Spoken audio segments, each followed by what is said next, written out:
Hey, good morning, guys. Sorry I'm a day late here, but we're going to try to knock out 4 chapters with Noah. Hope everybody had a good week, and we'll get into it. So, we're on Genesis 5. Last time we finished up 4 with Cain and Abel, and we're going to kind of go from Adam to Noah and get through the whole Noah's Ark thing. So, let's start with this. Chapter 5. This is written family line, Adam's bloodline. When God created mankind, he made them in the likeness of God. He created them male and female and blessed them, and he named them mankind when they were created. When Adam had lived 130 years, he had a son in his own likeness, in his own image, and he named him Seth. So remember, there was Cain and Abel. Cain killed Abel, and then Cain goes off. He's a drifter now, but he starts his own family. And then Adam and Eve have Seth. So after Seth was born, Adam lived 800 years. So people lived a long time back then. And then it'll shorten up, and we'll see why here in a minute. Adam lived 800 years, had other sons and daughters, so they're procreating, they're being fruitful. Altogether, Adam lived a total of 930 years, and then he died. When Seth had lived 105 years, he became a father to Enosh. After Enosh, Seth lived 807 years. They had sons and daughters. Altogether, Seth lived 912 years. Enosh lived 9 years. Then he became a father to Kenan. He lived 800 years. So we're kind of going through the bloodlines here. Kenan had Mahal. Mahal goes down and had Jared. He lived longer. And then it drops down. Jared lived 162 years, and he became the father of Enoch. And I was going to skim through this, but I wanted to stop here because I've never caught this before, and I really liked what it said. So let's talk about Enoch just for a second. When Enoch had lived 65 years, he became the father of Methuselah. After he became the father of Methuselah, Enoch walked faithfully with God 300 years and had other sons and daughters. Altogether, Enoch lived 365 years. Enoch walked faithfully with God, and then he was no more because God took him away. Man, if that was your only part in this Bible, what a cool story, because he was just so good. He walked faithfully with God, he had a family, and he went to be with God. I mean, I wish someone wrote that about me, but I don't. I'm a sinner, so it is what it is. We're going to go down. So he had Methuselah, and it drops down into bloodlines. Last week, remember we talked about Lamech. He had 2 wives, and he wanted to, put a curse on whoever did him wrong. He lived 777 years, but Lamech, out of one of those wives, was Noah. So Lamech was Noah's dad. So after Noah was 500 years old, he became a father to Shem, Ham, and Japheth. So Noah was 500 when this happened. And it actually, and we'll show this here in a little bit, it took him and his sons about 100 years to build this ark. Most people want to think of it as a boat, but it was really more of this like giant barge raft that just kind of raised with the water that they could put all of the animals on. Let's see. So chapter 6, this is when everyone's kind of wicked. So when human beings began to increase in number on the earth, and the daughters were born to them, the sons of God saw that daughters of humans were beautiful, and they married any of them they chose. Then the Lord said, "My spirit will not contend with the humans forever, for they are mortal. Their days will be 120 years." So you see how the lifespan kind of gets shorter because we screwed up, like people were living so long and they weren't that great and they became wicked. So shortens the lifespan. There's couple different theories on the 120 years, whether that talks about the flood, that humanity would be, if that's a kind of our lifespan. But this is where we see people, starting to get shorter lives.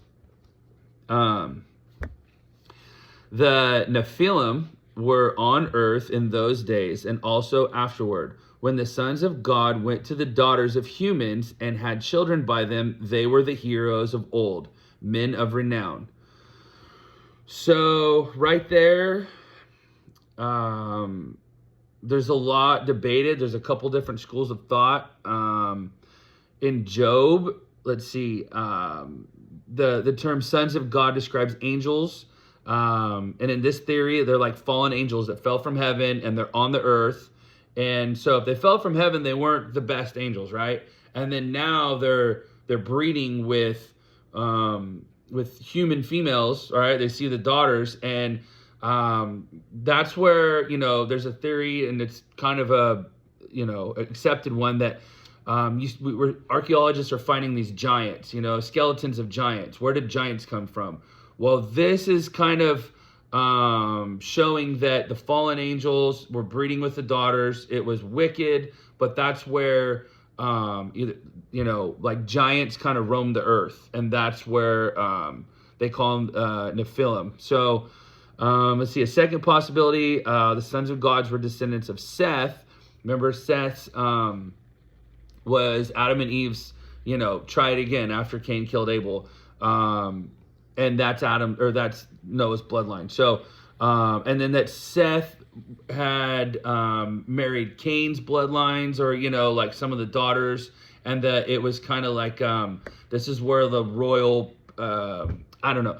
So those were his descendants on that side. The third view is that there were like kings that were taking in all these daughters, as like slaves essentially, and that's where the royal polygamy became. But either way, the males of the earth were being wicked to the daughters of the earth, the females of the earth, and God didn't like it. So the Lord saw how great the wickedness of human race had become on earth, and that every inclination of thoughts of the human heart was only evil all the time.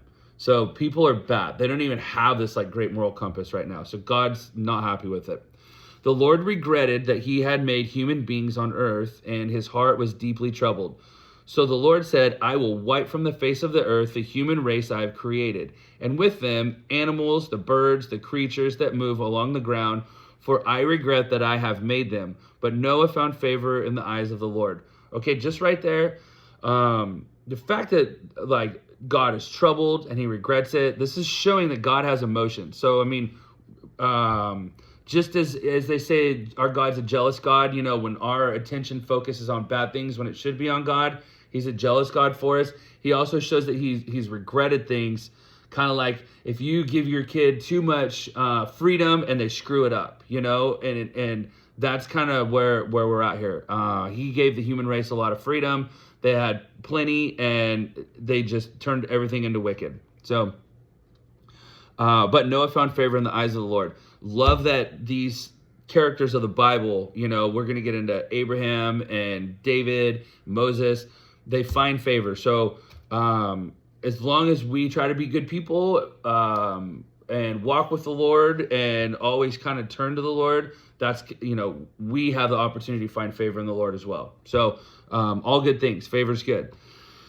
So let's get into the flood. This is the account of Noah and his family. Noah was a righteous man, blameless among people of his time, and he walked faithfully with God. Everyone's wicked, and Noah's good. 500 years, that's awesome. Noah had 3 sons, Shem, Ham, and Japheth. Now the earth was corrupt in God's sight and was full of violence. God saw how corrupt the earth had become, for all people on earth had corrupted their ways. So God said to Noah, I'm going to put an end to all the people of the earth because it's filled with violence, and I'm going to destroy everything. So make an ark of cypress wood, make rooms in it, and coat it with pitch inside and out. This is how you're going to build it. The ark is to be 300 cubits long, 50 cubits wide. So God's telling Noah how to build this ark, okay? And so the ark was like, let's see, it was 3 stories high. So it's like 45 feet high, right? It's 450 feet long, and it wasn't really like a boat, like I was saying. It's more of just like huge floating barge, and it took Noah and his 3 sons about 100 years, because it says Noah was 500 years old when he started, when the Lord came to him about this, and he was 600 years old when the flood happened. So it took a long time. Imagine being Noah's wife. Like, honey, are you hunting? Are you farming? Nope, we're building an ark. We're building an ark. I mean, these guys are like 100 miles from water. Why in the heck would they do that? They've never seen floods before. But Noah is as faithful as he can be, and he is spent a century building this ark to save mankind. Let's see. The Lord said, I'm going to bring the floodwaters on the earth and destroy all life under the heavens, every creature that has the breath of life in it. Everything on earth will perish, but I will establish my covenant with you. It's awesome. God, the covenants, the promises that he makes with us, with characters along the way, it's awesome that we could be that close to God. And you will enter the ark, you and your sons and your wife and your sons' wives with you. You are to bring into the ark 2 of all living creatures, male and female, to keep them alive with you. So we know the story of Noah's ark. He brings on 2 of everything. Then the Lord said to Noah, go into the ark, and you and your whole family, because I have found you righteous in this generation. Take with you 7 pairs of every kind of clean animal, a male and its mate, and 1 pair of every kind of unclean animal. So more clean than dirty. And also, 7 pairs of every kind of bird, male and female, to keep their various kinds alive throughout the earth. 7 days from now, I will send rain on the earth for 40 days and 40 nights and wipe everything from the face of the earth. Noah did all that the Lord commanded. Why not? We're 100 years into this, right? So he brings them all. Noah was 600 years old when the floodwaters came on the earth. That's why we know it took him 100 years. And Noah and his sons and his wives' wives entered the ark. So it's flooding. He's got all the animals on there. 40 days and 40 nights. So the whole process of this took a year. So it rained for 40 days and 40 nights, right? But really, it was day 150 after all the things outside of the ark, before it finally, the water starts to recede. And Noah sends a raven. Raven circles around, comes back. He sends a dove.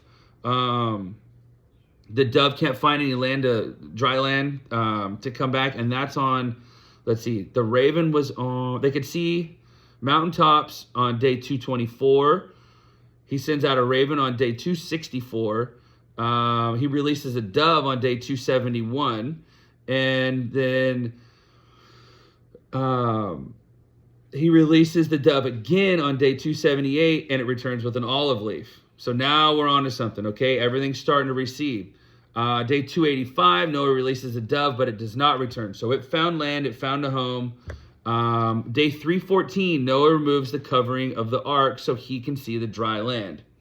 And then on day 370, God tells Noah to leave the ark and his family and all the animals. So 370 days. So it takes them a little over a year to go through the whole process, and God wipes all the evil wickedness off, and the water starts to recede, and away we go. Let's see. So we went through the 40 days, the 40 nights, and then, but God remembered, so we're going to jump over to chapter 8 here.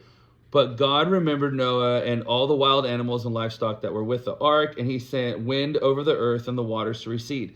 Now, the springs of the deep and the floodgates of the heavens have been closed, and the rain had stopped falling from the sky. The waters receded, and then they could see the mountaintops. So Noah opens the window. He waited 7 days. He sent out the dove. We went over that. And then jump down here to 15. God said to Noah, come out of the ark, you and your wife and your sons and their wives. Bring out every kind of living creature that is with you, the birds, the animals, all the creatures that move along the ground, so they can multiply on the earth and be fruitful and increase in number. And so Noah came out together with his sons and his wife's sons, all the animals, all the creatures. So they're starting over. This is kind of another second start of the earth. Just kind of shows every time God gives us something good, we screw it up, he fixes it, we start over again.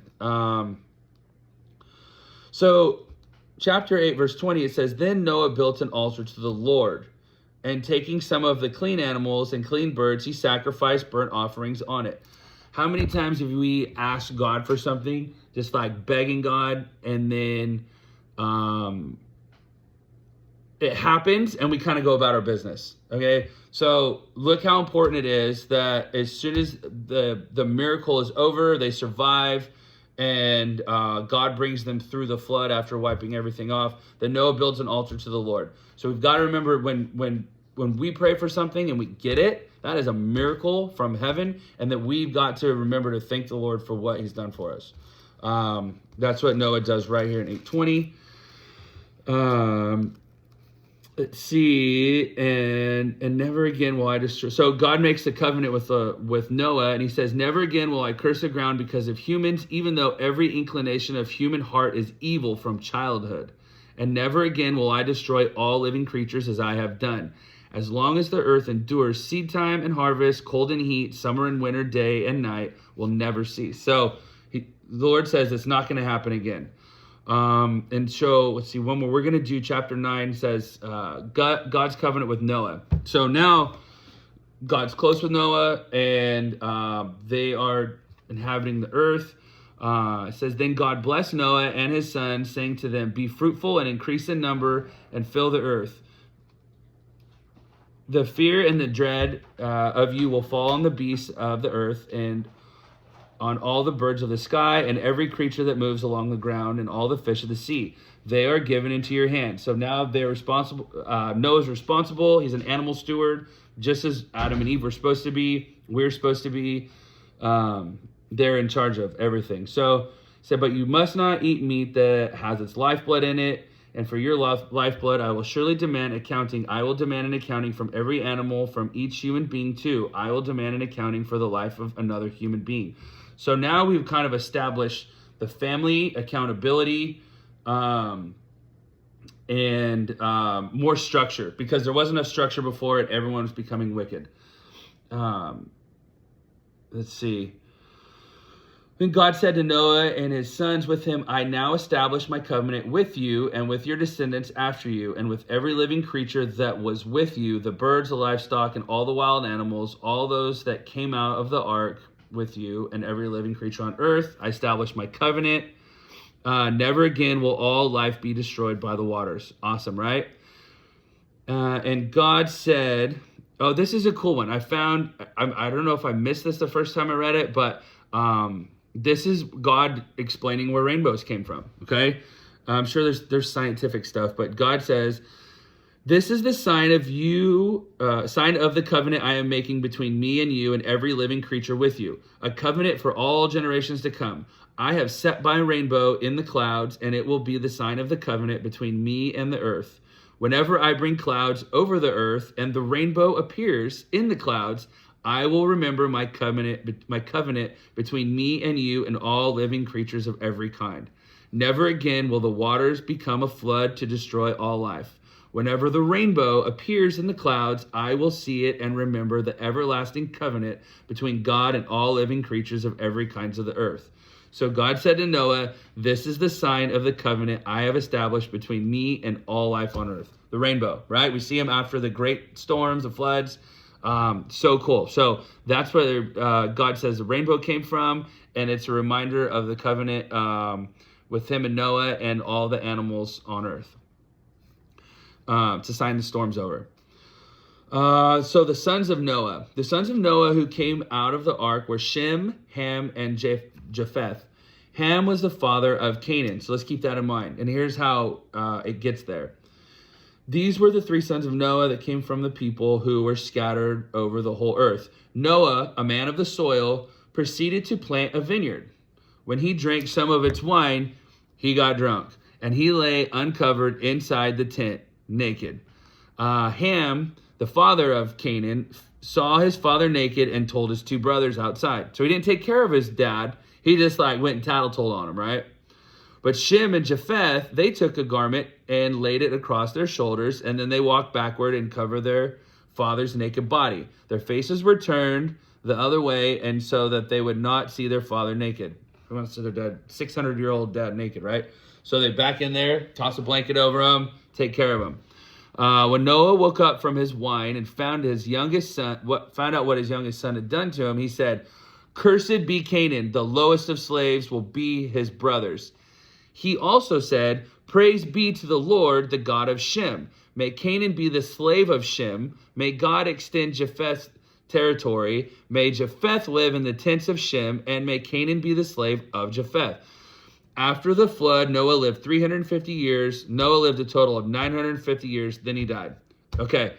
That's where we're going to end on the reading side, but let's kind of go over what just happened. So we could do the most amazing, awesome thing, and we're still human, and then you go celebrate and you get drunk and you do something stupid, right? So no one is perfect in here. Noah kind of maybe took that a little out of context or too far. So he cursed Ham, father of Canaan. Canaan ends up being, like the number one enemy all the time of Israel. So like the footnote here says, the Bible's candid portrayal of the heroes of faith gives a complete picture of God's redemptive plan and his ability to use flawed humans. So Noah's a flawed human still. He did all this great stuff for hundreds of years, and then he gets hammered and like curses one of his sons to be, a bad tribe. Noah's plunge from exemplary faithfulness to a drunken, disgraceful stupor is a reminder that no one ever stops needing grace. We all need grace, no matter how many good deeds we do. Even in old age, every Christian is prone to sin. There is no riding on the coattails of past obedience. Okay, we're born on a battlefield of good and evil, and every day we've got to keep building the ark, not celebrating. So, there's always reasons to celebrate, but let's try to keep our sin reined in all the time. The descendants of Ham's curse on his son Canaan eventually became Israel's primary enemy, the Canaanites. That's right. From the sons of Ham, additional enemy nations would be born, succeeding generations, including Babylon. So, Noah had it in him. And so he, one of his sons, he cursed, and he became, that sets up one of the bad tribes in this whole Israel, battle of good and evil. So we're going to hang it up there. We knocked out 4 chapters today. That's kind of the story of Noah. Hopefully we got a little more into, what we learned childhood side. We learned about the covenants with Noah and how we got there. So anyway, we'll pick it up next week, Table of Nations, and we're going to start kind of seeing how Egypt and some of these towns have developed. We'll get into Sodom and Gomorrah, and can't wait to get into some new characters like Moses, David, all the fun stuff. So love you guys. Have a great week, and we'll see you next time.